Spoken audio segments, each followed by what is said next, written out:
Our last speaker needs, of course, no introduction. We are so happy to have Dr. Mark Eppli back at full-time in the real estate chair instead of splitting his duties with as the interim dean at the school. I think you've seen Dr. Eppli's speeches before, so I don't need to give him a long introduction, but we are delighted to introduce Dr. Mark Eppli on speaking on more detail about the impact of millennials and economic update.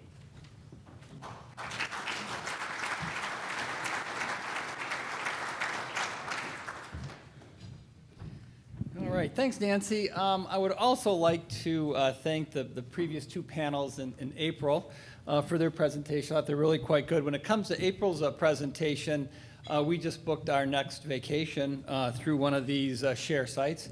And actually, one of the really big challenges we have from measuring the economy is how do you measure GDP when you share something and there's no dollars conveyed? And it's actually starting to become a problem for some of the economists. I would like to also thank, I think it's 5 people, I'll probably end up missing one, but Julie Ledge did a lot to pull this together. Nancy Hagerty, the same. We had Chris Korjenik picking up really quite nicely when she joined us in August. We had Sarah Estlin from a facilities point of view, and Margaret Bruckner. I want to give a shout out to them. Let's thank them.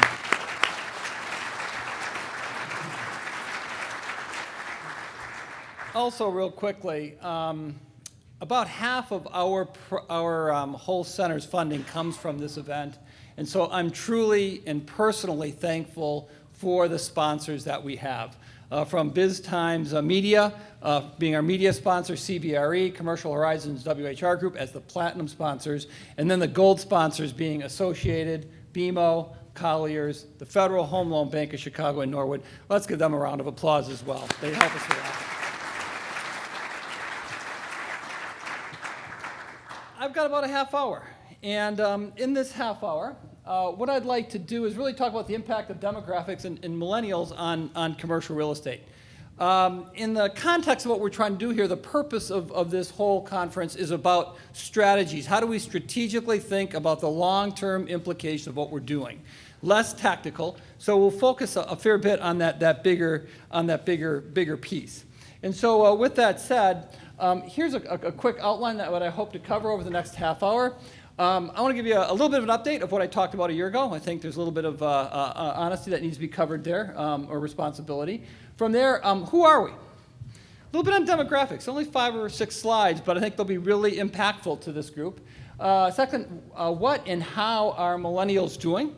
I think that's rather important. So what we're really looking at is the facts, figures, and perceptions of the group. How do we pay for where we live? Some of the financing. So when it really comes down to it, under number 5, are the millennial perceptions and realities driving things, or is it the post-recession financial tightness yet that's driving the markets? And I think there's some really interesting evidence that we can go through. Let's start with some takeaways from 1 year ago. 1 year ago, I said there's going to be a significant shift away from the Class A primary markets, and what you would see in the NACREIF publication that came out this week is what I said last time. Returns would begin to mean revert. We're going to start seeing cash flows flow into some of the tertiary markets. The cash flow and the returns are showing up here. So some of the cap rates in tertiary and secondary markets, not unlike what we have right here, is happening. Number 2, what we have here is investors are turning to new markets in search of yield. I got some information from Xceligent. I got a data dump, all $1 million transactions and above from 2007 forward. They really didn't have much before 2007. In 2008 and 2009, the volume of transactions, the square footage of transactions, as well as the dollar volume of transactions were all about 20, 25, maybe 28%. You'll see in 2015, they're 58%. More than half of the volume is coming from outside the state of Wisconsin for the 8-county area we call the Milwaukee marketplace. There's going to be a whole lot more on that in the upcoming Biz Times conference, because that's going to be the focus. But we've got some preliminary data, but it really does show that investors are turning to new markets Milwaukee being one of those. But I thought that's kind of interesting. So for the most part, I think we're staying true to form. And what I'd like to do, I think family continues to shine, doesn't need much discussion. And we'll talk about that a whole lot. From there, let's go right into demographics. And the first slide I'd like to go through with demographics is this one. And by the way, this slideshow will be made available on the web page. I don't think it's quite yet there on the CRE web page. And I make it available to all of you not in PDF form, but in actually a PowerPoint form, so you can use this as you please. All this information will be a year old in another year, so we'd have to be updated anyway. This is interesting. So when we start looking at this very first slide, I ask, who are we? We are less frequently married. If you go back to just after the World War II, about 80% of us were married. Today, less than 50%. And of that 50%, only 20% are married with kids in the house. We can move. We don't need to stay in our house. The school district is far less important. The idea of moving into one of the Mandel apartments that were discussed earlier is a reality for a lot of these people, and they're doing exactly that. I think that's really quite interesting. From there, you can start to see the single-person households and other family households being the blue line, I think it is, or the middle line, growing as well. Interesting and important stuff about how we can move out of our existing living arrangements. Second question, who are we? I look at, in this particular slide, change in household formation. So first off, I start with a little bit of a line on top, and for white non-Hispanic women, the birth rate is 1.8. We're not replacing ourselves as white individuals. But what you see over there is a slight growth in white individuals. If you go to the far left side of this slide, you'll see that between 2010 and 2020, we're expecting 23% of the marketplace to be white, so new households being white, and then after that, only 12%. In other words, somewhere north of 80% of the new households formed over the next 15 years are going to be minority. Have you prepared yourself for that? Are you thinking about that? Are you thinking about that from your labor force as well as where you're going to go with some of that? So as we start to migrate over to the right side of this slide, you'll start to see that the minority population is 77% of the new households formed between 2010 and 20, and it's going to be 88% between 20 and 30. And this isn't makeup. These people are here, largely. There's some immigration. And so it's simply working their way through the demographic trends. So the next one, another big trend that I would call it, who are we? Households are becoming younger. And that might run against some of what you've seen out there. And what I'm saying here is certainly people are living longer. But what this slide should show you is that there are far more people coming into the marketplace in the coming decades. Under 45 and the over 45 are exiting the marketplace. So think about the big baby boom, especially 2020 to 2030. They're going to be starting to exit households, and what you'll end up having is fewer of those, which are predominantly white, and in houses with an incoming group who will be younger and predominantly non-white. Okay? Let's go on to the next slide. How are we keeping pace with inflation with our wages? It's a bit of a messy slide, but what this is really showing you is the youngest cohort is actually not keeping pace. That's the lowest line, the light blue. The next light blue up is the next youngest cohort. And these are simply cohorts going right on up from the youngest to the oldest. The one that looks a little weird in there is the over 65 cohort. That's the only one that's really growing. So one of the challenges we have in real terms, our wages really haven't grown since about 1973. So who are we? From a demographic, a quick summary here, 20% of us are married with children in the household, which leaves us 80% far more free to roam the earth or to live in places where we're not nearly as tied to community, which gets to some of the share economy that we talked about earlier. I think it's interesting. Secondly, our growth is overwhelmingly minority. You got the sense of that. We are replacing older households with younger households, and we make no more money than previous generations. All these trends skew multi-family. Let's go on. Let's take a look at some millennials, or some facts and figures and perceptions around millennials. Roughly speaking, they were born between 1980 and 2000, so they're currently 15 to 35, to give you that sense. One of the things that April started to talk about is fewer millennials looking to drive or get their driver's license. This is a messy slide, but a really interesting one. So if you go to the very first column, what you'll see there is and by the way, how many of you had your driver's license, presuming you passed, or at least tried to get your driver's license within, let's say, 3 weeks of turning 16? Hands up. Yeah, me too.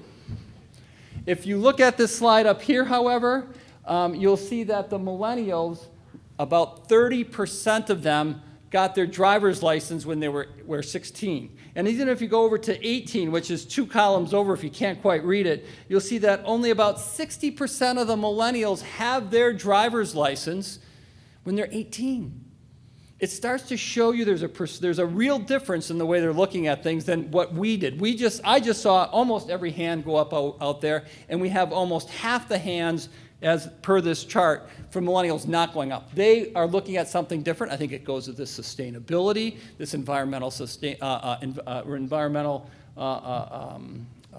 being aware of the environment, as well as some of this walkability. It goes to where we might choose places to live. So keep it in mind in that way. They really don't want to drive. It's not as important. Having that Mustang isn't really the bomb, okay? No, I never owned a Mustang. You couldn't see me in one anyway. So here's an interesting slide as well. What you have here, sorry about that, are college graduation rates. And women graduate with 25% greater frequency than men. And men really have stagnated in their graduation rates. This is interesting from a housing perspective because more and more these women who are professional aren't necessarily willing to settle with a non-professional spouse. And so many of them are taking their housing in their own hands.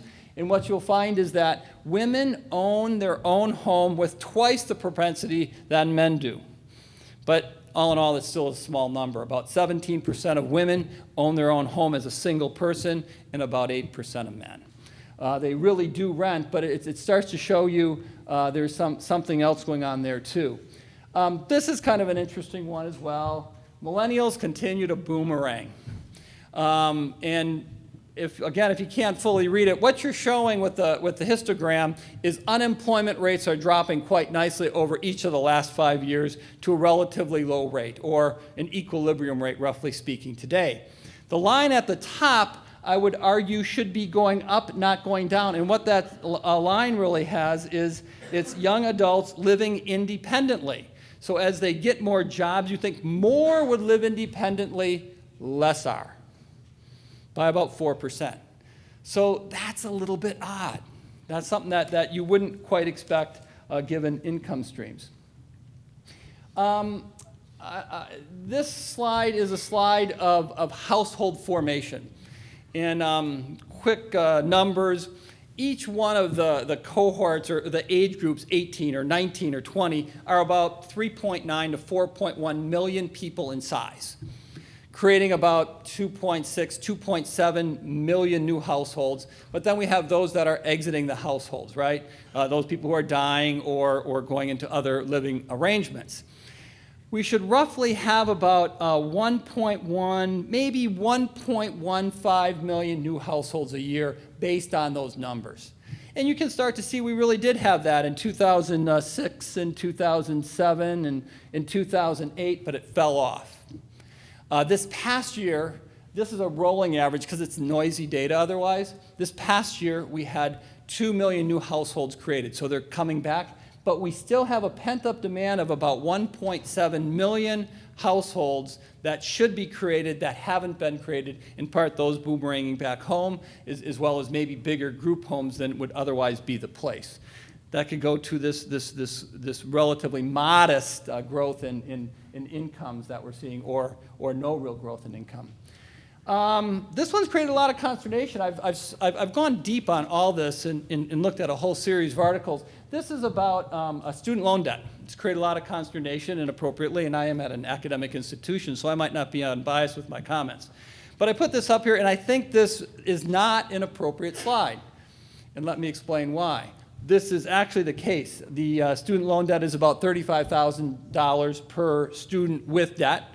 About 71% of those students have debt.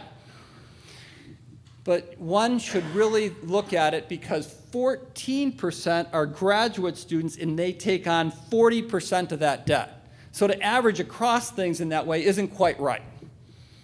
And to give you a sense of that, I go to the next slide here, and we start looking at those who graduate pay back their guaranteed student loans. And so the borrowers who graduated are the ones on the far left of the slide. There's only a 3.7% default rate. But what we really start running into is borrowers who dropped out, we start growing. And then one of the other problems we really do have are some of the for-profit universities. A, the graduation rate is only 32%, and B, oftentimes the job prospects aren't that great for that group of people. I hope I'm saying that as an economist, not as an employee of a university. But I think that's rather important data. One of the things that we don't hear enough about, and we should hear more about, is only 59% of those who enter college or who are degree seekers graduate. That means 41% do not. That 41% often does also have student loan debt, and they can actually be in a worse place than if they hadn't gone to school at all. I think there should be far more. That's a group that I have concerns about in the marketplace. Millennials, they marry much later in life. So if you start looking at this, going back to about 1960, the female marriage rate, the average female got married for the first time when she was 20, and the young man about 23, so there's a slight age difference. But both of them has grown by about 6 to 7 years. Now, presuming before they get married, they would rent, and that might be a bad presumption, but you can start to see singles arguably aren't owning homes. I just went through that example. 17% of single women own a home, 8% of single men. Some of them can certainly cohabitate without being married. But this is likely to dramatically increase the rental period that young adults will be renting. So this is really quite interesting. And I don't see this trend turning around a whole lot. But then you go to the very next slide. And I found this one to be fascinating. And by the way, it's a good little report. For those of you who are really interested in some of this, I suggest reading the Goodman report as well as this 15 economic facts put out by the Council of Economic Advisors. And this one is comparing at their young adult years baby boomers, Gen Xers, and millennials. And you know what? They all want to get married at the same rate. Matter of fact, there's a slight preference for millennials to marry over and above the previous generation. I did not see that coming. So they want to marry, and they want to have kids. So all of a sudden it looked like we're going, there's a complete separation, but then you look at this and they want to come back and be much like the previous generations, maybe even more so. A little bit messiness here, but it was a good little rip-off of the New York Times that I have here from August 2nd. What you have is the gray bars coming down indicate college graduation rates across decades from 1980 to 90 to 2000 to 2000 to the most recent decade. And you'll find that there are more college graduates today than in the past. No surprise. But what you have up on the very top, though, is between 1980 and 1990, this is inflation adjusted, the average college graduate made about 800 more. And between 90 and 2000, they made about 600 more. Between 2000 in the most recent decade, they're making about $3,000 less. So they're going out, they're getting the college education, probably taking on student debt, but they're not making any more. They're making less than the previous college graduates, which is interesting. A second really interesting slide, this is one of the more interesting slides from my perspective that I was looking at, and it takes a minute to describe, is the following. What this is showing you is the growth rate in wages from when you started a job at 23 and where you were at 28, so 5 years later. And what we saw is that in the 90s, that growth rate was close to 50%, 40, 45, 50%. So the average college graduate right now, Catherine Atkinson would tell you, in the College of Business makes $50,500, which would mean back then if they would have done that, they would be making about $75,000, making them probably far more eligible for a single-family home or interested in that possibility. But what we're seeing today is it's closer to 20 or 25%, which all of a sudden 62,000 is no 75,000. And so some of those growth prospects aren't quite there. And so I thought this is really interesting and starts to strongly confirm that people may want to rent longer because they don't quite feel the financial security, A, because of this turnover of jobs that we hear about, but also they're not growing their wages like previous generations have. I think it's interesting. So let's summarize some of these millennial facts, perceptions and thoughts. First off, not as many are driving. So what's the implication there? Is they want walkable neighborhoods. Think about that from a lending perspective. If you want to be safe, you want to be a place that's going to be walkable or Uber drivable. Of course, Uber can take you wherever, but the further away, the more the cost. The boomerangs are still here. That'll cut into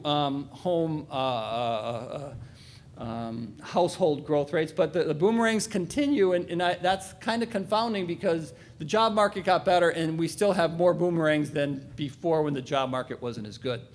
Women millennials are winning the brain game.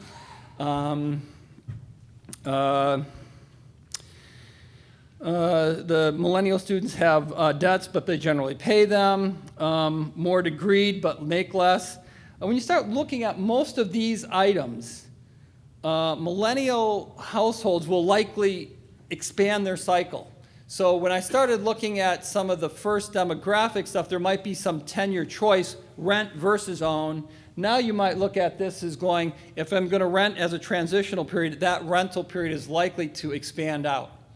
Okay? So several, broad-based trends here indicating that rental will continue in a pretty significant way. Now, this is based on demographics and maybe millennial perceptions and facts.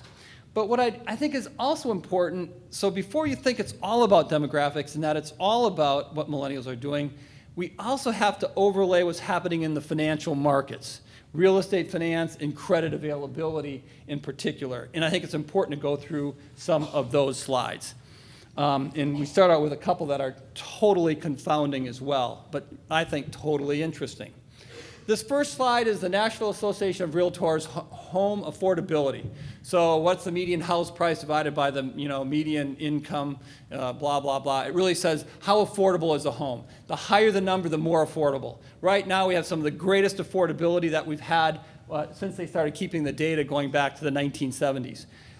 It's come off a little bit, but still fabulously affordable. Why?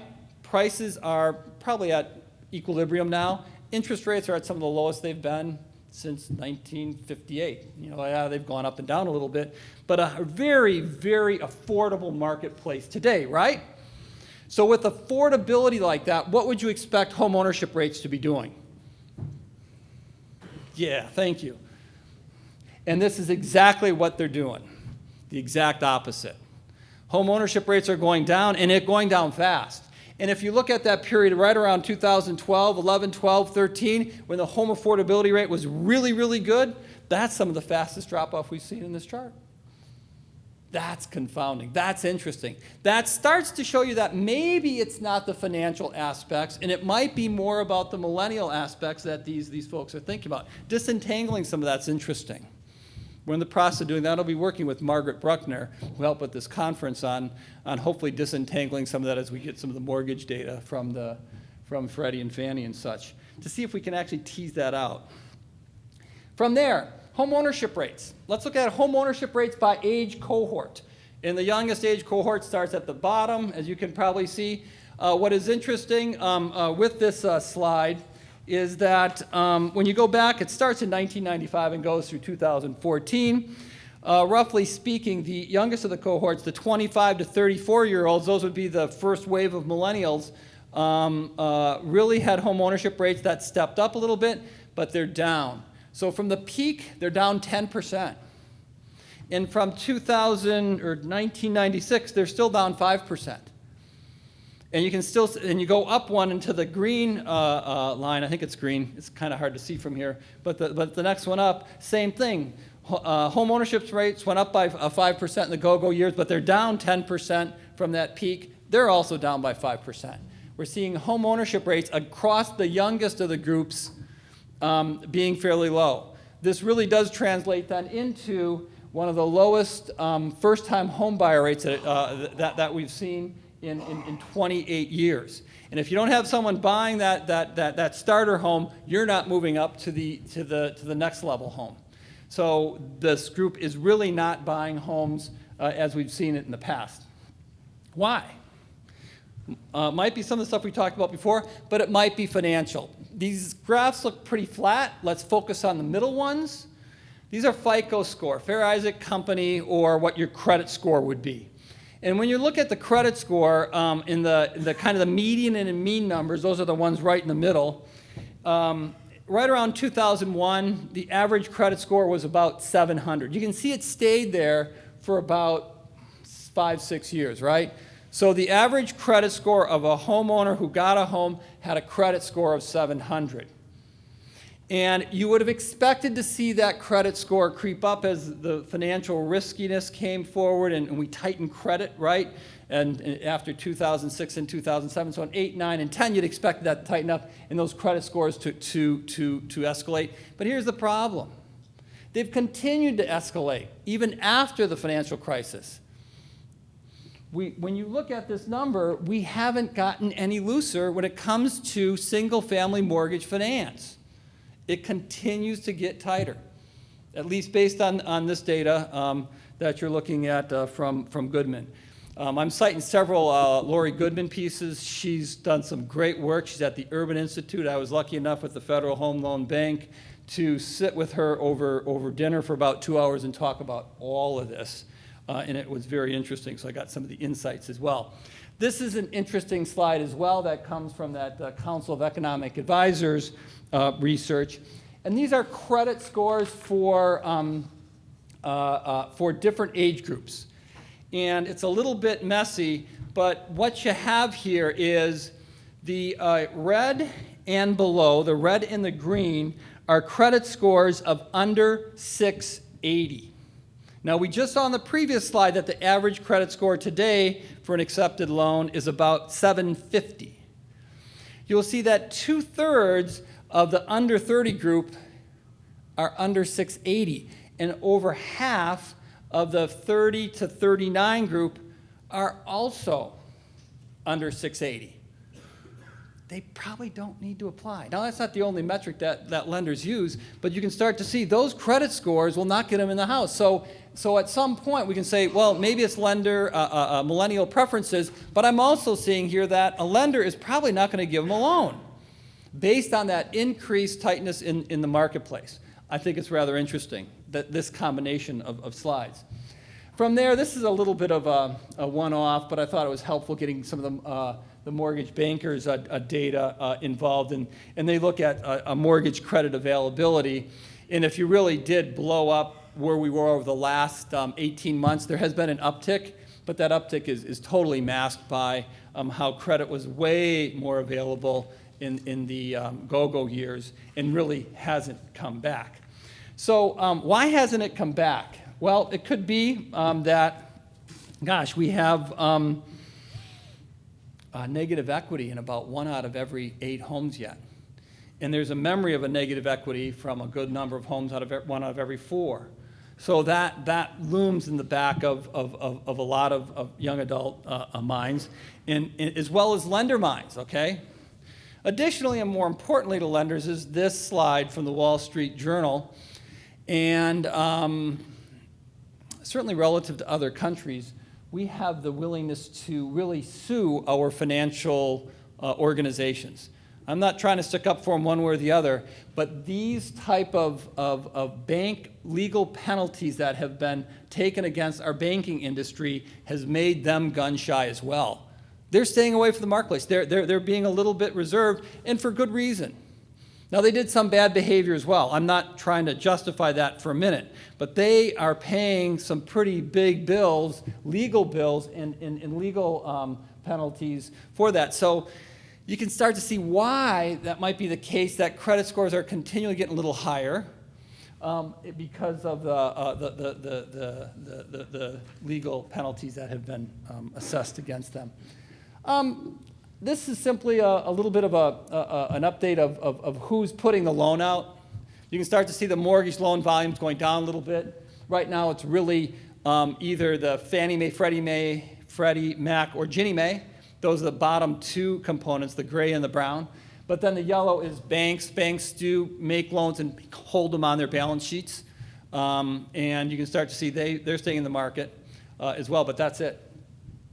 But one of the confounding things, and it's worth noting this, is while we continue to have really high credit scores, what we're seeing is we have very low default rates today. They've really come down to pre-go-go year levels quite nicely.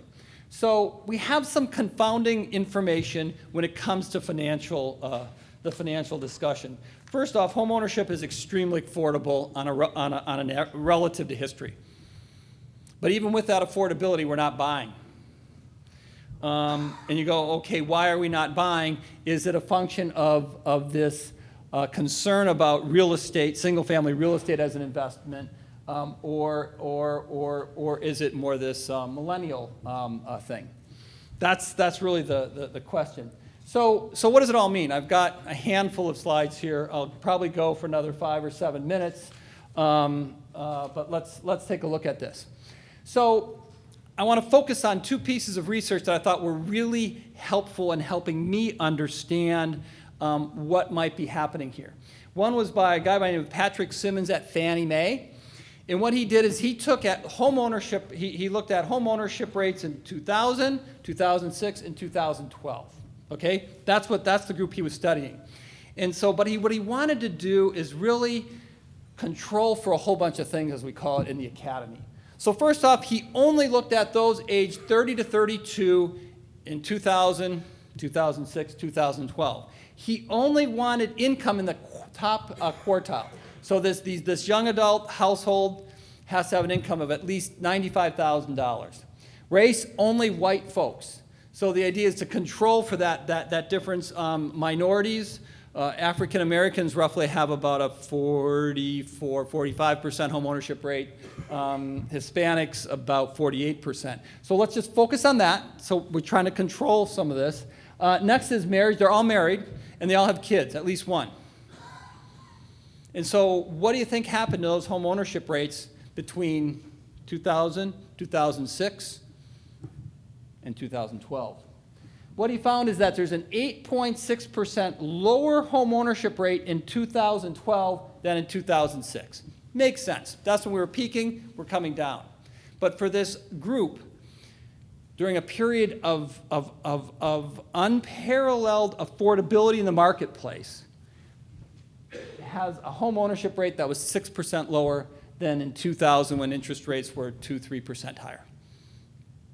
In short, he found that like I say, the most affordable home ownership period in recent history, the number of households who owned a home decreased markedly. I hope you can read some of this. I actually printed out the wrong slide, so I hope I can read some of it too. These are some of the results from the Goodman research that I cite, by Lori Goodman and others. And she did a great comprehensive analysis of the demographic data out there. These are some of the final summary slides that she has. And what you'll see here is when you, I'm going to have to look over here a little bit too. So if you look at, and you look at the very top line, you've got number of households in 2010 at about 116,000, then it goes 127 and 136. What you're seeing is about the number of households growing, historically about 1.1 million, and it's going to shrink a little bit at that. And you see the summary data off to the far right of about 10 million new households in the 2010 to 2020, and then about 9 million in 2020 to 2030. But the next line is a bit of a stunner. And what she believes is because of all the things we've talked about, and she summarizes them and specifically accounts for them in her research, that home ownership rates are going to drop between 2010 and 2020 by 2.6%, and another 2% between 2020 and 2030. And if you start looking at it, minorities own homes with lesser degree. We have marriage rates being later. We have income that's struggling. We have home, student loans, among other things. These kind of numbers aren't that crazy. But here's where it's kind of interesting, and I'm just going to stay with the top group here. If you then look at the bottom line, which is renters, what you'll see is that the number of renters between 2010 and 2020, she has pegged at 7.2 million, and then in the following decade at about 6.2 million. And so let's take a look at what we have built over the past couple of years to maybe accommodate that. But we look at what we've built. These are 5-unit and more apartments. And you'll find that if you look at the average since 1960, the number of units built has been 360,000. And what I just showed you on that data is somewhere around 600 to 700,000 new renters are likely in the 2010s and the 2020s. That's a big difference. And then even if you look at this data since 1990, and by the way, that big bump in there, those were the wave of baby boomers coming in, okay? So all of a sudden you go, could we have a big bump like that again? There's a lot of reason to believe that's likely to be the case. So why haven't the markets even tightened more, especially given that we haven't had that much construction? Now, I know I'm giving some folks heartburn by saying 400,000 units isn't that much construction. I am saying 400,000 units a year isn't that much construction.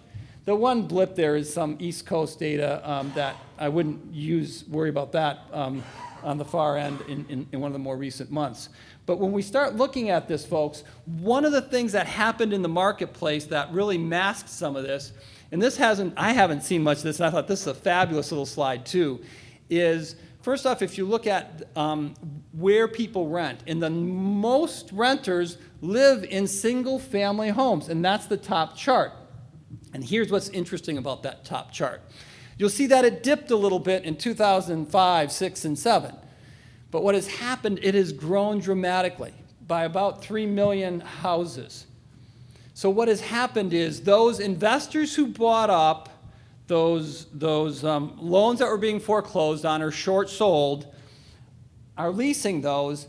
I don't believe that group will continue to grow in the future. Matter of fact, I think that group will shrink. They'll start selling those units off, which will create even more demand for multifamily housing units, okay? That piece on the very top really absorbed that big push of households that were formed over the last 5-8 years, okay? So what I'm suggesting in summarizing here, this is the last slide, so the takeaways, and I'm not sure I'll come back next year and talk about these takeaways because it's going to be a longer term horizon, so maybe in 10 years we'll talk about these takeaways again, but I'll hold myself to them. So what we have is demographic effects, and these demographic effects are showing that we have far fewer people with or families or households with children, far more minorities that have lower home ownership rates. We have a size growth in the millennial cohort.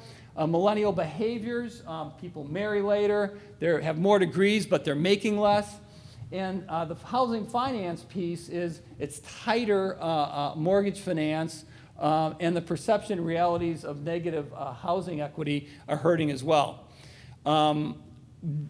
like I say, we'll look at teasing out what the cause of some of this is, but on the very bottom, you'll see that in this one, I almost hesitate on, but I spent so much time on this, I'm fairly confident.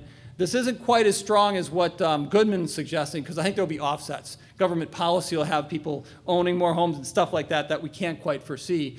But I can easily foresee 500 to 600,000 units of multifamily being needed over the next 10 to 15 years. That is twice what has been built over the previous 20 years, from 15 years, 1990 to 2015.